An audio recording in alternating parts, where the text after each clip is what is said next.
Not a lot of college students are educated on early voting or voting in general. Daisy Rodriguez, a political science and criminology senior student at Cabrini University, volunteers at the Wolfington Center to help educate college students on their voting rights. According to Ballotpedia, early voting permits citizens to cast ballots in person at a polling place prior to an election. So last fall, we registered about 120 students, and that includes like people who did their absentee ballots, who were away from home and needed a absentee ballot. But we personally drove 68 students to the polls to vote.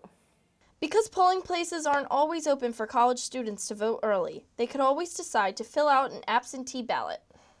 All states allow for some form of absentee balloting. Some states require voters to provide a valid excuse to vote absentee. People always ask me like who they should vote for, and I'm like, that's kind of personal and up to your choice. Besides that, most people ask about like, can they vote like for one party only, or can they like cross multiple parties?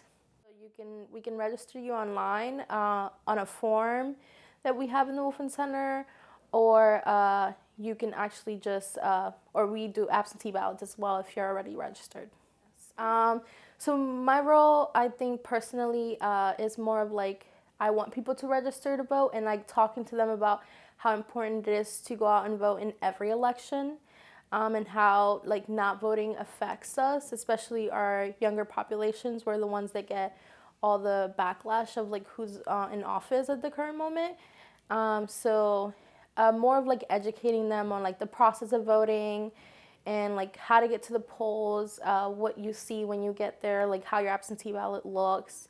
As right now we're working on gathering information for a nonpartisan pamphlet, which gives you like all the candidates who are running for like presidential, who are running for the House, who are running for Senate, council for Radnor, PA.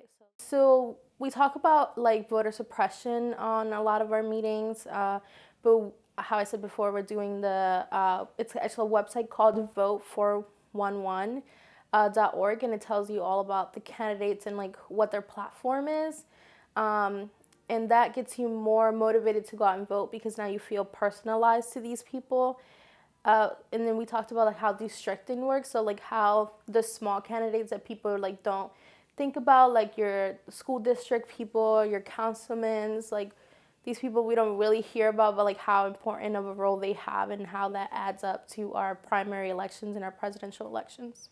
Students can visit the Wolfington Center located in Founders Hall on the 3rd floor for any questions about voting rights, voter registration, and anything related to politics. Yeah, just visit the Vote 411 website. It's a great website. It's nonpartisan, and it really gets to the root issues of like whatever you're most personally involved in, which is whatever it's like, immigration, or is it like highway patrols, like all of that.